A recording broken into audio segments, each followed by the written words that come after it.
Dr. Souders. I'm the principal of the Great Valley Middle School, and I'm excited to begin the conversation about our reimagined middle school schedule that will be going into effect for the 24-25 school year. This conversation will have a number of different topics, but I'd like to begin with the goals of the reimagined schedule. There's a number of bullet points that I'll be discussing here within this first segment, and I'd like to start with one that is very obvious within the schedule, and that is the increase to core instructional time. So we currently have a 43-minute instructional period. One of our goals within the reimagined schedule was to increase instructional time, especially in our core areas of language arts, math, science, and social studies. So we've achieved that goal. We've increased from 43 minutes to 49 minutes.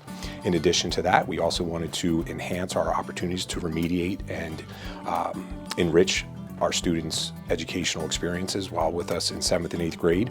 And we've aligned our vocabulary so that core extension, which many families are familiar with at the elementary level, will be the same vocabulary or vernacular that we're going to be using at the middle level as well. The core extension opportunities will not be focusing on new instruction, but will really be geared towards remediating or enriching students' educational experiences.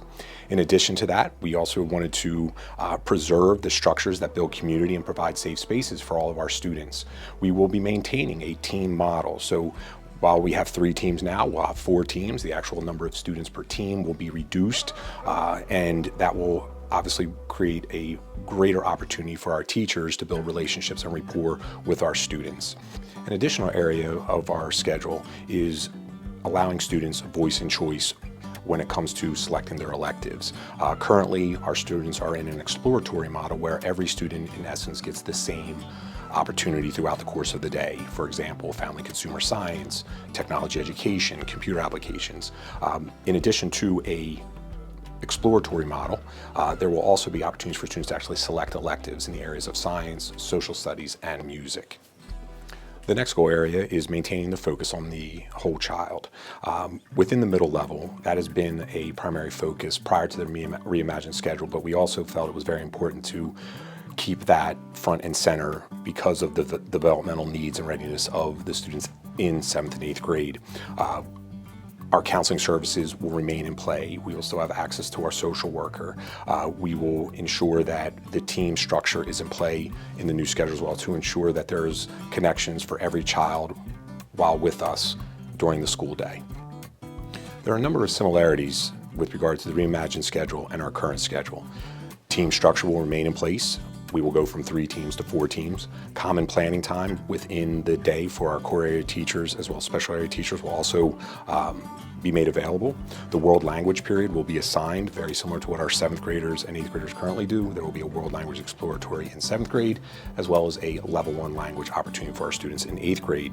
Another similarity is how we address our library supports and resources within the middle school. It will continue to be flexibly scheduled rather than a separate special that many are familiar with at the elementary level. And last but not least, specials will not be scheduled by team. That will allow students to have opportunities to have classes with students that are not on their team, and again, create the relationships and rapport that are so important at the middle level. While there are a number of similarities within our current schedule when compared to our reimagined schedule, there are also a number of differences. One obvious difference and associated with our goals is the focus on increasing instructional time. So our current minutes are at 43, we'll be increasing our instructional minutes in each period to 49. Core extension periods will be occurring throughout the school day, whereas currently our 8th period is at the end of the day. Additionally, family consumer science, technology education, and computer applications will be embedded into a STEAM and content areas as well as future electives. There will be 4 teams per grade level, where we currently have 3. Students, as mentioned previously, will have the opportunity to choose electives in the areas of science, social studies, and music. Music lessons and the ensembles will still occur during the school day, and there will be an additional opportunity for students to participate in select ensembles outside of the school day. The rotation of the specials is obviously changed as well by condensing family consumer science, tech ed, and computer apps into STEAM. The rotation or the exploratory special period will now be comprised of STEAM, PE and health, art, and a new course called Elevate You, which will have students exploring college and career readiness, executive functioning aspect of things, and last but not least, just time management. The last difference is one in which we will still be offering lunch periods. There will be 3, but 2 of the lunch periods will be grade level specific, and the last will actually be a combined 7th and 8th grade lunch. Our rationale behind combining that 3rd lunch is to keep the numbers in our dining room manageable so that it is a conducive space not only for lunch, but also for that social time that's so important to our middle school students.